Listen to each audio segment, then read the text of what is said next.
First off, I'd like to apologize for my audio. I am an amateur. It's great news for Bernie and his supporters.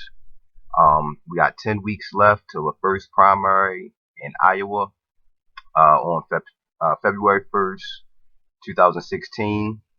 And things are looking not too bad for the senator from Vermont. You feel me? There's a lot of gloom and doom if you look at the mainstream media and you listen to all these Hillary supporters that she's still the inevitable candidate, and she had a great October, November month, and well, 2 months, month and a half, good month and a half. But what Bernie supporters need to realize are the facts. And fact is, Bernie is doing damn good. Check these polls out. Now, I'm going to start off with the New Hampshire primary polls. These are accumulation of all the polls. And if you can look, what's most important about these accumulated polls are the current date, which is the far right. As you can see, Bernie is closing the gap between him and Clinton. This is something that you won't find on any main media channel out there. They won't tell you this. The last thing they'll tell you is that Bernie is doing good. As you can see, he's closing the gap. And we still have, like I said, 10 weeks to go, and he's damn close. Of course, if you look at the trajectory, he's brown. Clinton, I'm sorry, I should have said this first. He's brown. Clinton is purple. So he started off low. Clinton started off high, of course, and he built momentum up until, all the way through middle of August, end of September. He actually gained in the polls through September through October. And then the first debate came, and all you heard was Hillary, Hillary, Hillary. First of all, she didn't win the first debate. She didn't win any debate so far.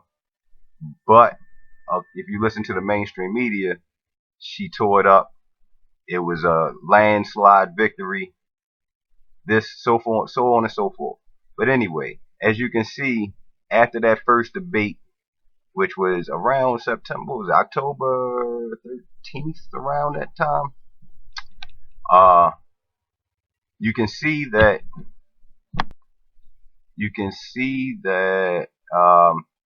after that first debate, which was, like I said, around October 13th, Bernie actually lost a little ground and Clinton gained a little ground after that debate.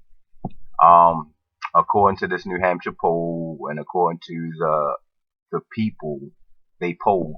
Now that's specifically the people they polled, which these polls are kind of skewed because they don't account for new voters, which Bernie is very much getting much enthusiasm and much momentum from these guys. So anyway, then you move on, and this is where around the time when Biden decided not to run, and as you can see, they both gained after he decided to run. But like I said, the most important part of this poll is the position where they are currently today. Bernie Sanders is gaining momentum back on Clinton, and Clinton is losing momentum.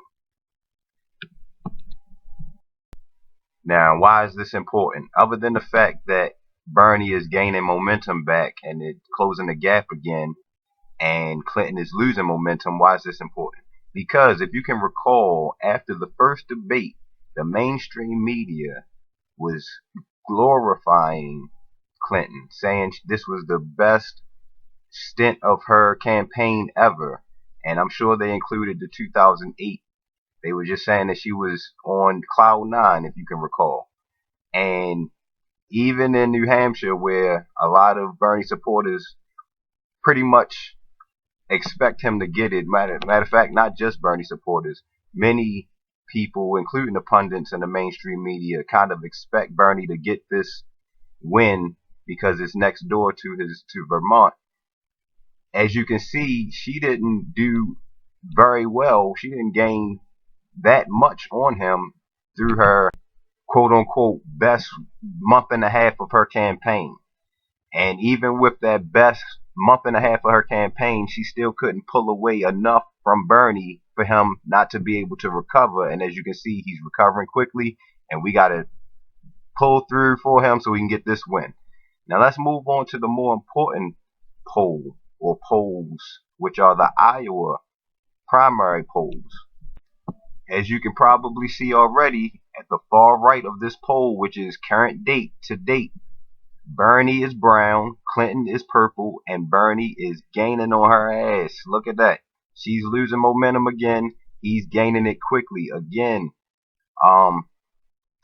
This is extremely important because you won't hear this in mainstream media. They are not talking about him gaining ground again in Iowa, in the Iowa polls. And as a matter of fact, as you can see, his right now he almost is at his peak. Now let me correct that. He's at his highest point so far in these polls. As you can see, like I said, he's brown. If you look all the way back in June, he was very low and he gained momentum.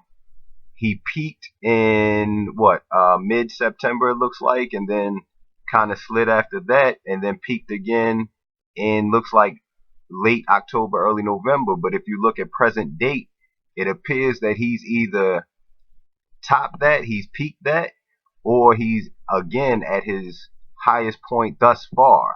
And I repeat, thus far, because it looks like he's continuing to gain momentum while Clinton again is losing momentum. Why is this important? Because this is the Iowa primary polls, a combination of all the polls. And you won't find this in the mainstream media. They won't tell you that Bernie is gaining on her ass in Iowa. If he wins in Iowa and New Hampshire, the first two primary of the Democratic primaries, then Clinton is in real trouble and Bernie has some serious momentum and some wind at his back. Now let's look again at the where the first Democratic debate was. And again, I believe it was around October 13th. I could be wrong, could be a day or two ahead or day or two behind, but it was around October 13th. And as you can see, she was slightly ahead, he was slightly behind. And if you can see the trajectory after that, she slightly gained, he slightly lost. But then, and around the time Biden announced that he wasn't running, it appears that his support went to her, which is ironic because the whole reason he was running was to run against a Clinton so that a Clinton wouldn't get to the White House. And if you recall, Beau Biden's last wish, or it was reported, let me just say, it was reported that one of his wishes were that Biden run so they could keep Clinton out the White House. Just saying. But anyway, back to when he decided not to run. Again, she had her best month and a half of the campaign. She apparently, according to the pundits, won the debate. Biden decided not to run. Apparently, she got his support, which is again ironic to me. But anyway, she was at her highest, and as you can see, she peaked, and now she's coming back down to the ground while Bernie is rising up to the clouds. If his supporters can bring him there, if we can win Iowa and New Hampshire, we can win this election. We need to get out and vote. Stop playing. Let's get his support out. Let's do the damn thing. Again, this is something you will not see in the mainstream. When was the last time you heard anything good about Bernie in the mainstream on CNN or anything, any news station? I haven't. I know I haven't. But anyway, this is great news for Bernie supporters and Bernie himself and America, if you ask me, because if Bernie wins, America wins. So do not listen to what they're trying to tell you. They are trying to give this election to Clinton. And all of them are. They all are. And we all know it. But we have to work, and we have to work hard. We have to get out the vote. We have to volunteer. We have to donate to his campaign. We have to do all these things and register to vote, and most importantly, vote. Look, we can do this. Bernie can do this. Look at the trajectory. This is something, if you haven't seen this, you would think, if I was just telling you this face to face without any proof, you probably wouldn't believe me. But I'm giving you proof. But they're not telling you this. You have to look it up for yourself. You have to see these things. You have to work and work hard for your candidate so he can win this election. He can do it. Bernie can do it. Feel the burn. Let's do it.